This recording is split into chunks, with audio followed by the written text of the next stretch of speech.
Sok szeretettel köszöntök mindenkit, az én nevem Tamás Zsolt. Apple iFold, vagy éppen iPhone Fold, ugye? Vagy Samsung Galaxy Z Fold 8 Wide. Ha valaki azt hitte, hogy unalmas már az összehajtható mobiloknak a világa, az erősen tévedett.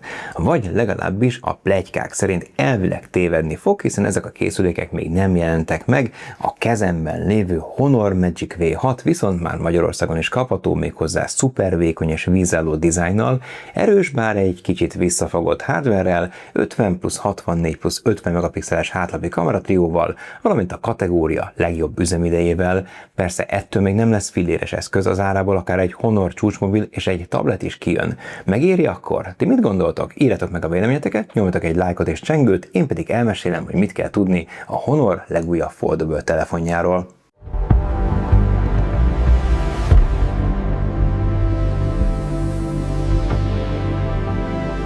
Hát először is azt, hogy a dobozban még a telefon horrorára ellenére sem kapunk túl sok mindent, hiszen USB-C kábel, használati leírás és SIM-tű jár mellé.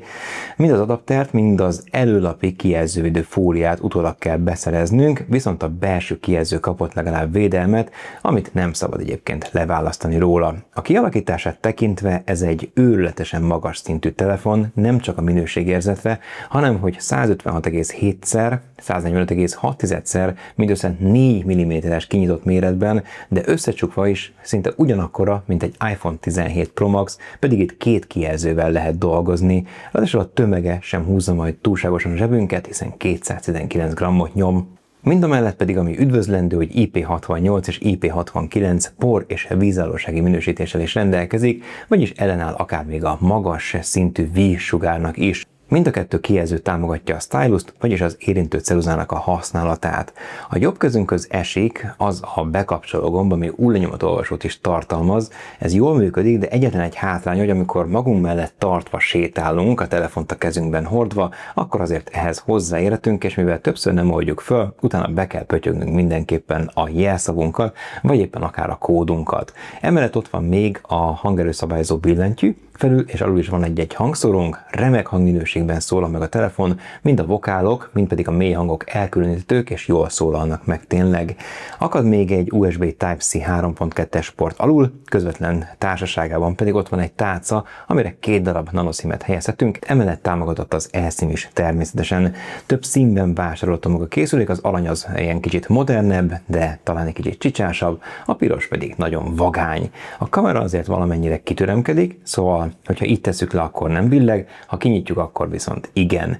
Amúgy tényleg kiváló az összeszerelési minősége, és ami még szuperebb, hogy maga a zsanér is nagyon-nagyon presszíz, és nagyon tartósnak tűnik, tehát elég sok szögben ki tudjuk nyitni a telefont, meg is áll abban a helyzetben, akár még így fel is állíthatjuk, hogy nézzünk valamilyen filmet, emellett pedig azért igencsak vékonyak a kávák, nem csak a külső kijelzőnél, hanem a belsőnél is. Tényleg nagyon-nagyon jó kézben fogni ez a telefont, és még akár egy kézzel a külső kijelzőt is tudjuk használni. De ha már kijelzők, akkor beszéljünk először a belső, utána pedig a külső panelről. A nagyobbik, amikor széttárjuk a telefont, az 7,95 hüvelykes és LTPO2 AMOLED panelről van szó, 1 milliárd színárnyalattal, 120 Hz-es képfrissítéssel, 4320 Hz-es PWM fényerőszabályozással, akár 5000 nits csúcsfényerővel és 2112x2352 képpontos felbontással, és mind a külső, mind a belső egyébként speciális tükröződésmentes bevonatot kapott. A kisebbik, amit valószínűleg többet fogunk talán nézni, vagy általánosabban erre tekintünk majd rá, az a 6,52 hüvelykes LTPO2 OLED panel, szintén 120 Hz-es képfrissítéssel, 4320 Hz-es PWM-mel és ígéretek szerint 6000 nits kiugró csúcsfényerővel, valamint 1080x2420 képpontos felbontással. Emellé jár még anti-scratch, nanokrisztál shield karcáló üveg, és ahogy mondtam, tükröződésmentes bevonat. Na, ezek a specifikációk, a száraz tények. Alapvetően az én méréseim alapján az általános ilyen maximális fényerő az ilyen 1100 és 1200 nit körül mozog, ami elegendő lenne ahhoz, hogy kültéren erős napsütésben is lássuk a paneleket. Viszont mivel a hűtési rendszer nem olyan fejlett, mint egy egyébként ugyanilyen vastagságú, de nem két kijelzővel rendelkező telefonnál, ezért a melegedés elkerülése érdekében nagyon gyakorta nem csak a teljesítményt veszi vissza a telefon, hanem a fényerőt is. Amikor egy olyan 20-30-40 másodpercet már eltöltünk kültéren ebben a 35-40 fokos napsütésben, akkor már alig fogjuk látni sajnos a panelt. Ez azért probléma, de értem, hogy a technikusok miért döntöttek így. A másik pedig a PWM, vagyis hogy mennyire bántja a szemünket az AMOLED kijelzőnek a vibrálása, és az én méréseim is alátámasztják, hogy nagyjából 4000 Hz körül mozog ez, szóval abszolút egy szemkímélő panelről van szó, amihez különböző egyéb ilyen belátások is tartoznak egyébként a menüben, hogy azért a végtelenségig ki tudjuk használni ezt a funkciót, és amikor kisfényerőn használjuk sötétben, akkor se ébredjünk majd, vagy feküdjünk le fejfájással. Két hátránya van egyébként ennek a kialakításnak, az egyik a design, egy picit abba tudok belekötni, hogy ameddig a telefonnak a bal oldala előről nézve szögletes, a jobb oldalra lekerekített, ez nem tűnik olyan szépnek a szemnek, a másik pedig, hogy a belső kijelző az ugyan nagyon jól használható böngészésre vagy e-mailek olvasására, képszerkesztésre, de amikor filmet nézünk, akkor elég komolyan és vastag a csík felül és alul. A másik pedig, ami egy foldable telefonnál fontos, az a crease, vagyis a hajtás csík. Ez itt azért tetten érhető, hogyha nagyon olyan szögből nézzünk rá, és a fény felé fordítjuk, minimálisan ki is tapintható az ujjunkkal, a körmünkkel, de egyébként azért igencsak magas szintű, elvileg akár a Samsung, akár az Apple majd hamarosan megoldja a teljesen hajtáscsíkmentes belső kijelzőt. Hardveres téren a Honor Magic V6 a csúcsot képviseli, legalábbis papíron, hiszen Snapdragon 8 Elite Gen 5 hardware hajtja, méghozzá minimum 12 GB-nyi LPDDR5X RAM-mal és 512 GB-os tárolóegységgel, de ennél nagyobbal is megvásárolható. A gond csak az, amit már mondtam, hogy nyilván a vékony kialakítás miatt azért a hűtésrendszer az nem annyira magas szintű, ezért inkább már alapjáraton visszaveszi a teljesítményt a telefon, illetve a rendszer, és már benchmark tesztek is mutatják, hogy jóval alacsonyabbak a pontszámok, mint amit a hardware ki tudna sajtolni magából. Ez azért van, hogy azért normális hőmérsékleten működjön a telefon, hogyha a teljesítménymódot választjuk, akkor nyilván ennél magasabb pontszámok is elérhetők, de akkor azért már gyorsan túl fog hevülni a készülék, meg felesleges is, mert egyedültelen játékoknál van értelme a performance módnak, ott már, hogyha nem kapcsoljuk be, akkor egy Genshin Impact tud akadozni, de mondjuk egy GTA 3 nem. A mindennapi használatnál viszont nem érhető tetten akadozás vagy lassulás, hiszen az Android 16 operációs rendszer a Magic OS 10 felülettel karöltve villámgyors működést, remek animációkat, jó személyre-szabhatóságot, számos AI és egyéb kiegészítő komfort funkciót kínál, nagyon jól használható intuitív felület méghozzá alsó tálcával és könnyed multitasking képességekkel. Az AI funkciók közé tartozik egyrészt az AI gomb, amit személyre is lehet szabni, hogy akár a Google Lens-től kezdve a képernyő javaslatokon át az AI beállításokig, vagy éppen a fénykép ügynökig mi nyíljon meg. Emellett van még Magic Portál, hogy a különböző képeket gyorsan oldalra húzva meg tudjuk akár osztani közösségi oldalakon vagy e-mailben a fotókat. A Magic Sidebar egy ilyen befele-kifele mozdulattal segít előhívni a képben üzemmódot, tehát így akkor kis ablakban is tudunk használni különböző appokat, de bármikor válthatunk akár egymás mellett futtatott alkalmazás nézetre is, sőt, akár hármat is egymás mellé helyezhetünk. Vannak még ilyen AI feliratok, fordítás, hívásfordítás, feljegyzés, vagy éppen írás feature-ök is. Ezeknek a javarésze tud magyarul, de nem mindegyik, tehát például írni nem tud, de feliratozni igen. Olyan helyzet is át már, hogy például félig tudott magyarul, félig nem, tehát ebben még van hová fejlődni a Honornak. Alkalmazások tekintetében azért jó néhánnyal találkozunk, de nincsenek reklámok. A Honor AI és a dokumentumolvasás mellett az egészségalkalmazás, a Gemini mesterséges intelligencia asszisztens, az időjáráskezelő, vagy éppen az okos vezérlő, vagyis a távvezérlő emelhető ki, utóbbival különböző eszközök is vezérelhetők, hiszen van infra a telefonban. Tök jól működik a rendszer, tényleg gyors, tényleg stabil, és még sok-sok évig frissülni is fog. Azt hittem, hogy 6 évig, tehát biztosak lehetünk benne, hogy még up-to-date marad a telefon, akár a 2030-as éveknek az elején is.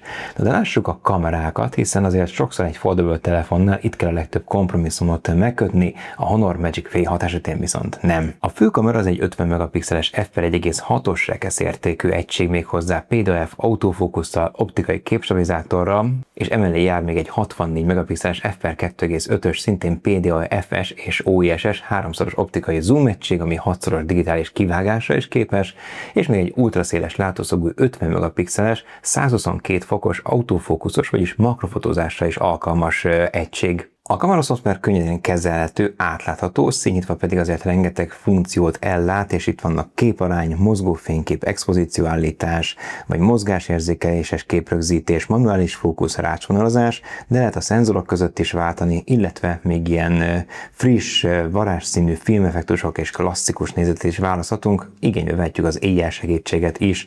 Videózni mind a három kamerával 4K 60 fps-ben lehet maximum, van még professzionális mód, színpadi, lassított mozgás, kettős nézet, panoráma, szupermakró, éjszakai, és akkor még ott vannak a beállítások is, hiszen rengeteg mindent személyre tudunk szabni. De jöjjön a lényeg, hiszen a Honor Magic V6 a nagyméretű összehajtható telefonok mezőnyének egyik, ha nem a legjobb fotós képességekkel megáldott modellje.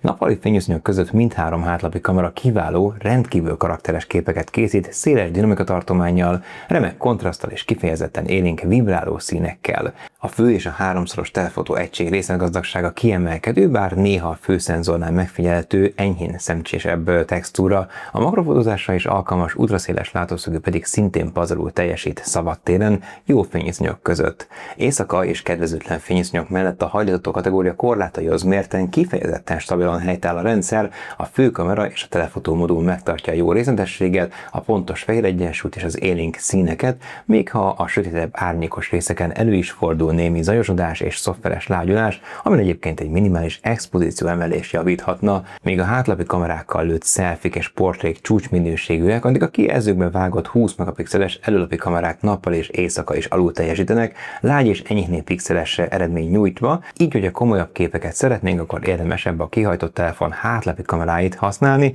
és a külső kijelzőt akár keresőként felhasználni.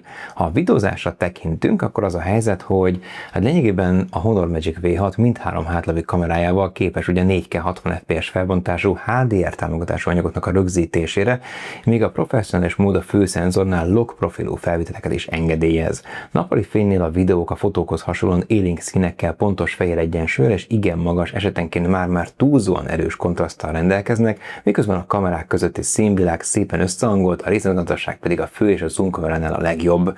Éjszaka a főegység és a telefotó modul továbbra is kifejezetten éles és szilárd felvételeket produkál, miközben az ultraszéles kamera sötétben már hajlamosabb a zajosodásra és a lágyabb részletekre. Az elektronikus és az optikai képstabilizáció egyébként mindhárom modulnál rendkívül hatékonyan simítja ki a kézlemegést, vagy éppen a sétálás közbeni mozgást, egyedül a túl gyors svenkeléseknél, vagyis az oldalirányú mozgásoknál érhető tetten némi darabosság az átmenetekben. Nagyon sok jót lehet mondani a Honor Magic V6-ról, többek között azt is, hogy nem fukarkodtak az akkumulátorral, és 6660 mAh kapacitású telep került ebbe a szuper vékony telefonba, amit ráadásul 80 watttal lehet vezetékkel és 66 watttal vezeték nélkül tölteni.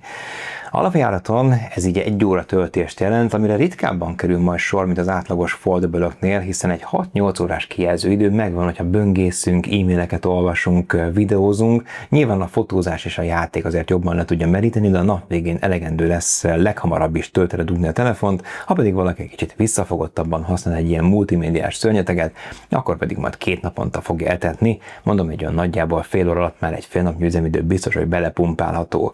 A kommunikációs szempontból sincs hiányérzetünk, hiszen 5G, eSIM, Dual SIM támogatás, emellett Wi-Fi 7, Bluetooth 6.0, villámgyors és megannyi műholdatlátó GPS, valamint infra és a repertoár részét képezi, szóval mindenben egy igazi monstrum és egy igazi döbbenetesen jó telefon ez.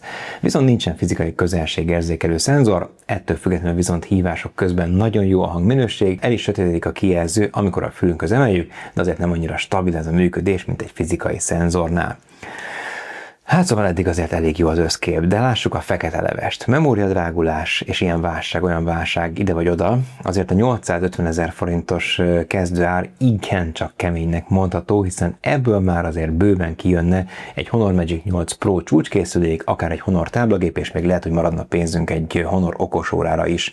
Szerencsére azért legalább egy 110 000 forintos kedvezménnyel ellátja a vásárlót a Honor, de még így is 740 000 forintba kerül a telefon. A legfőbb konkurens közé pedig nyilván a Samsungtól kezdve Google-ön át egészen azért hamarosan majd az Apple-ig is lesz bőven vetélytársa. A Samsung ráadásul most fog előrukkolni az újdonságaival, és majd meglátjuk, hogy az Apple mennyire újítja meg a piacot, vagy mennyire lesz hatással majd a foldable készülékeknek a piacára. És Aki itt maradt a videó végéig, van egy meglepetésem. Hiszen annó valaki ezt megnyerhette volna, de nem jelentkezett érte, szóval újra kisorsolok pár igazából Honor ilyen ajándékot, legyen az mondjuk egy ilyen kis konzolszerűség, amit használhatunk telefonhoz, akkor itt van még egy ilyen nyakventilátor, a melegben jól fog tenni, egy tartó, meg egy kis ajándék, szóval annyit kell tenni mindössze ehhez, hogy megírjátok, hogy nektek melyik a kedvenc foldable készüléketek, vagy mit szóltok a Honor Magic V6-hoz. Na hajrá! Egy elképesztő telefon ez, szuper vékony, ellenálló, vízállók dizájnnal, gyönyörű belső és külső kijelzővel, kicsit visszafogott, de egyébként akkor is bűvöerős hardware-rel és remek kamerarendszerrel, valamint gyors töltéssel és hosszú üzemidővel, viszont egy réteg termék, ami azoknak lesz jó, akik egy telefonban szeretnék megtestesíteni a mobilt, illetve a táblagépet, és kinyitva a készüléket bármikor nagyobb kijelzőn tudják fogyasztani a tartalmat, vagy éppen megírni az üzleti e-mailjeiket.